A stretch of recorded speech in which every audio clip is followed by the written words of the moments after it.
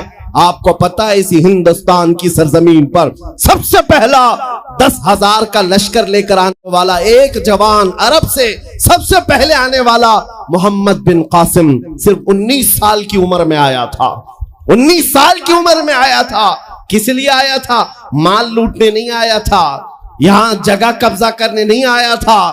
جیسے آج تاریخ توڑ مروڑ کر کے بتائی جا رہی ہے, جتنے بادشاہ آئے سب اکرمن کیے, سارے لوگ یہاں لوٹ پاٹ کرنے آئے تھے. یہ تاریخ توڑ مروڑ کر بیان کی جاتی ہے. میرے عزیزوں اس پر پھر کبھی گفتگو کریں گے, لیکن محمد بن قاسم کیوں آیا تھا؟ الہ آباد کے ایک پنڈت ہے, انہوں نے خود لکھا ہے, میں اپنی بات نہیں پنڈت جی کی بات کہہ رہا ہوں. اس وقت حالات ایسے ہو گئے تھے کہ چند عورتیں, مسلمان عورتیں جو سری لنکا کی سرزمین سے حج کے لیے جا رہی تھی, اس وقت راجہ دابر سنگھ اس کے کچھ گنڈوں نے ان عورتوں کو پکڑ لیا, ان کی عزت لوٹی, ان کا مال لوٹا, ان کو قیدی بنایا. ان عورتوں نے اس وقت پکار کر کہا تھا کہ کوئی ہے جو ہماری عزت بچائے گا. کوئی تجارت کرنے والا باہر سے آیا ہوا تاجر بات سن کر کے عرب گیا. عرب میں جا کر گورنر جو تھا اس کے سامنے واقعہ بیان کر رہا تھا. 19 سال کا جوان محمد بن قاسم وہاں سے گزر رہا تھا. اس نے اتنا واقعہ سنا کہ ہند کی سرزمین پر کچھ ہماری بہنوں کی عزت لوٹی جا رہی ہے. وہیں کھڑے ہو کر اس نے کہا لبیک یا اختی, اے میری بہن میں تیری عزت کی حفاظت کے لیے آ رہا ہوں. وہاں سے پکارا اپنے چچا جو گورنر تھا اس وقت, اس سے 10,000 کا لشکر لے کر کے سب سے پہلے یہاں آنے والا محمد بن قاسم کس لیے آیا تھا؟ مال لوٹنے کے لیے نہیں، عورتوں کی عزت بچانے کے لیے آیا تھا۔ ہندوستان کی سرزمین پر قدم رکھا اور اس کے بعد سامنے مقابل میں فوراً جنگ کے لیے نہیں آیا، کہا کہ جن عورتوں کو قیدی بنایا وہ چھوڑ دو، جو حج کے لیے جا رہی تھی انہیں آزاد کر دو، اور دوسری بات جنہوں نے گنڈا گردی کی ہے انہیں پکڑو اور جیل میں ڈالو۔ راجا کو گھمنڈ تھا، اس نے انکار کیا تو محمد بن قاسم نے کہا چلو آؤ محمد عربی کے شیروں سے مقابلہ ہو جائے۔ 3 دن کا مقابلہ ہوا تھا، نہ راجا بچا نہ باجا بچا، سارے ہزارے ادھر سے ادھر ہو گئے اور محمد بن قاسم کا پرچم لہرایا۔ میرے عزیزو، عورتوں کی عزت کا محافظ 19 سال کا جوان تھا جس نے آتے ہی عورتوں کی عزت بھی بچائی اور میرے دین کا پرچم بھی لہرایا۔ میں آج پوچھتا ہوں ہماری عمریں کتنی ہو گئیں؟ کئی جوان 25 سال 30 سال کراس کر چکے، آج بہت ساری عورتوں کی عزتیں جب لوٹی جاتی ہیں تم موبائل میں دیکھ دیکھ کر کے شیئر کر دیتے ہو، ویڈیو ادھر سے ادھر پھیلا دیتے ہو اور اس کے بعد سمجھتے ہو ہم بہت بڑا کام کر رہے ہیں۔ ہر کوئی یہی کہتا ہے سب کو شیئر کرو، سب کو شیئر کرو، کائے کے لیے شیئر کرو؟ میرے عزیزو، یہ کون سی جنگ لڑ رہے ہو؟ واٹس ایپ موبائل کی جنگ لڑ رہے ہو؟ تمہارے اندر اگر غیرت باقی ہے تو میرے عزیزو کسی کی عزت لٹتے ہوئے دیکھ کر تم تماشا نہیں کر سکتے۔ ایمان بیدار کرو، ایمان بیدار کرو۔ یہ آج حالات کیوں آئے؟ امام غزالی کی ایک بات میں سناتا ہوں، بہت سالوں پہلے اس امام نے کہا تھا، 1000 سال پہلے تقریباً اس امام نے کہا تھا جب اس امت کے سامنے ان کے رسول کی توہین ہو رہی ہو اور امت خاموش بیٹھی رہے تو چند دن انتظار کریں، ان کی ماں اور بہنوں کو بازار میں لا کر نیلام کیا جائے گا، ان کی ماں اور بہنوں کی عزت لوٹی جائے گی اور یہ کچھ نہ کر سکیں گے، ان کے بچوں کو مارا جائے گا اور یہ کچھ نہ کر سکیں گے۔ میں آج محسوس کر رہا ہوں حضور کی گستاخی پر اور توہین پر خاموش رہنے کا نتیجہ یہ ہے کہ اب ہمارے گھر بھی سلامت نہیں رہیں گے۔ لوگ آج چیخ رہے ہیں مسجدیں ویران ہو گئی، مسجدیں ٹوٹ رہی ہیں، خانقاہیں ٹوٹ رہی ہیں، نہ جانے کتنے مزارات بلڈوزر سے ختم کیے جا رہے ہیں۔ یہ تمام باتیں اپنی جگہ پر، میں آپ سے پوچھتا ہوں جان ایمان رسول اللہ کی عزت باقی نہیں رہی تو پھر کچھ بھی باقی نہیں رہا۔ وہ جو نہ ہو تو کچھ نہ ہو، وہ جو نہ تھے تو کچھ نہ تھا۔ جان ہے وہ جہان کی اور جان ہے تو جہان ہے۔ آپ سے میں یہی کہنا چاہتا ہوں، سیریس ہو جاؤ، حساس ہو جاؤ، ہنسی مذاق گل چھڑے، یہ لطیفے لوگوں کے درمیان عیاشیاں ختم کر ڈالو۔ آج ہر ایک کے گھر سے دھواں اٹھ رہا ہے اور لوگ ابھی خوشیاں اور تماشا دیکھنے میں مصروف ہیں۔ آج پوری دنیا میں جو تماشا ہے آپ نہیں اندازہ کر سکتے۔ فلسطین کے بچوں کے ساتھ خون کی ہولی کھیلی جاتی، ہم نے عراق میں دیکھا ہے چند سال پہلے جہاں میدان میں کھیلا کرتے تھے لوگ، آج وہ میدان قبروں سے بھر چکا ہے، قبروں سے بھر چکا ہے۔ اتنی موتیں ہوتی ہیں کہ جنازہ اٹھانے کے لیے لوگ نہیں ہوتے، جنازہ اٹھانے کے لیے لوگ نہیں ہوتے۔ یہ تمام حالات کیوں پیدا ہوئے؟ ملک شام کے حالات اتنے سخت ترین ہو گئے ہیں کہ تقریباً 50 لاکھ کے قریب بے گھر ہو چکے لوگ، جن کا گھر نہیں، سب ٹوٹ چکا۔ یہ حالات دیکھ کر میں آپ سے کہتا ہوں بیدار ہو جاؤ اور عمل کی طرف آ جاؤ۔ کیا اب بھی تمہیں اذانیں نہیں اٹھاتی؟ نمازوں کے لیے دوڑتے نہیں؟ اللہ کا قہر جب آتا ہے، پکڑ آتی ہے تو پھر کوئی تمہیں نہیں بچا سکتا، کوئی نہیں بچا سکتا۔ میں وارننگ بھی دے رہا ہوں اور آپ کو بتا بھی رہا ہوں کہ نبی کریم صلی اللہ تعالی علیہ وسلم کا دروازہ ابھی کھلا ہوا ہے، کھلا ہوا ہے، اور وہ ایسا نبی ہے، ایسا نبی ہے جس کے دربار سے وابستہ ہونے میں کبھی آپ کو شرم نہیں آئے گی انشاءاللہ، اور کبھی آپ اپنے آپ کو بے آبرو نہیں سمجھیں گے، کبھی نہیں۔ میں اپنی پریکٹیکل لائف بتا رہا ہوں، حضور کی محبت میں، وہ وفا میں جو مزے ہیں وہ دنیا میں کہیں نہیں، کہیں نہیں ہے۔ جب بے چین دل ہوتا ہے تب بھی ہم میرے عزیزو گانے سن کر کے اپنی بے چینی دور نہیں کرتے، ہم پکنک پوائنٹ پہ جا کر اپنی بے چینی دور نہیں کرتے۔ جب زیادہ بے قراری ہو تو یہی کہتے ان کے نثار کوئی کیسے ہی رنج میں ہو، جب یاد آ گئے ہیں سب غم بھلا دیے ہیں، ان کی مہک نے دل کے غنچے کھلا دیے ہیں، جس راہ چل دیے ہیں کوچے بسا دیے ہیں۔ حضور کو یاد کر لیتے ہیں، بے چینی دور ہوتی ہے، بے قراری دور ہوتی ہے۔ آپ کو میں یہ بات کہنا چاہتا ہوں، حضور کی وفا میں جو عزت ہے وہ کہیں نہیں ہے، حضور کی غلامی میں جو عزت ہے وہ کہیں نہیں۔ آج آپ کے درمیان میں یہاں آیا ہوں، فتح پور سیکری پہلی مرتبہ، لیکن تمہارا جوش و جذبہ میرے عزیزوں، رات کے 12 بجے کے بعد مجھ جیسے ایک ادنا طالب علم کے استقبال کے لیے اگر اتنا مجمع کھڑا ہے، جو کھڑا ہے، جس کو جگہ نہیں وہ بھی، جس کو جگہ ہے وہ بھی، کیوں کوئی بڑے پارٹی کا نیتا آیا ہے؟ کیا کسی گورنمنٹ کا عہدیدار آیا ہے؟ نہیں، سب کو یہاں پتا ہے کوئی نیتا نہیں آیا، حضور کا ایک غلام آیا۔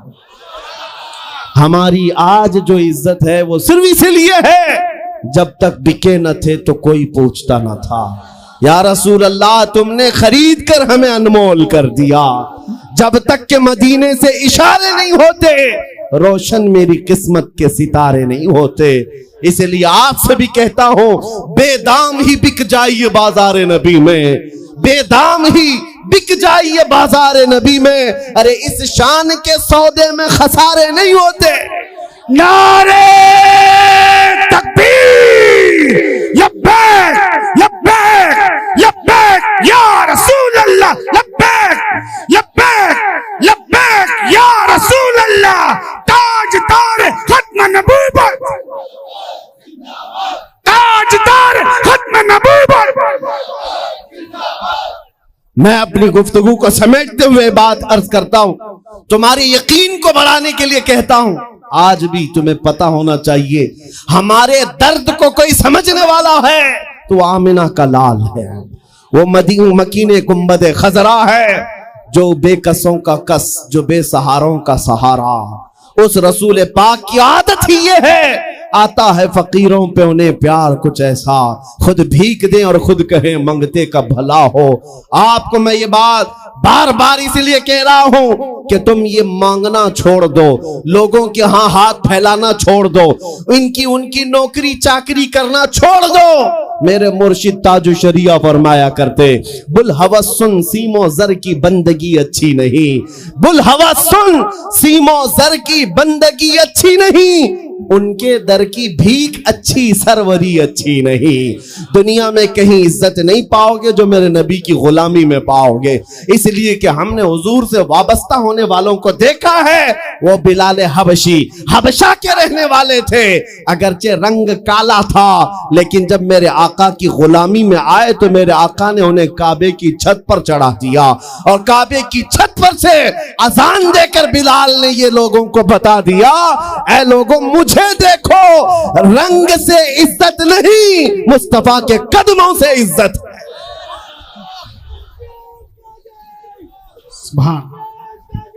عزیزان اکرام وقار، توجہ چاہتا ہوں، حضور کی غلامی میں جو عزت ہے وہ ہم نے دیکھی ہے۔ جو لوگ صحابہ کرام سیدنا امیر المومنین عمر ابن خطاب، جن کا حال یہ تھا 36 لاکھ اسکوائر کلومیٹر پر تنہا حکومت کرتے تھے۔ اس وقت مصر بھی، شام بھی، یمن بھی، عراق بھی، فلسطین بھی، عرب، یہ 6 کنٹری پورے ملا کر تنہا حضرت عمر کی نگرانی میں تھے۔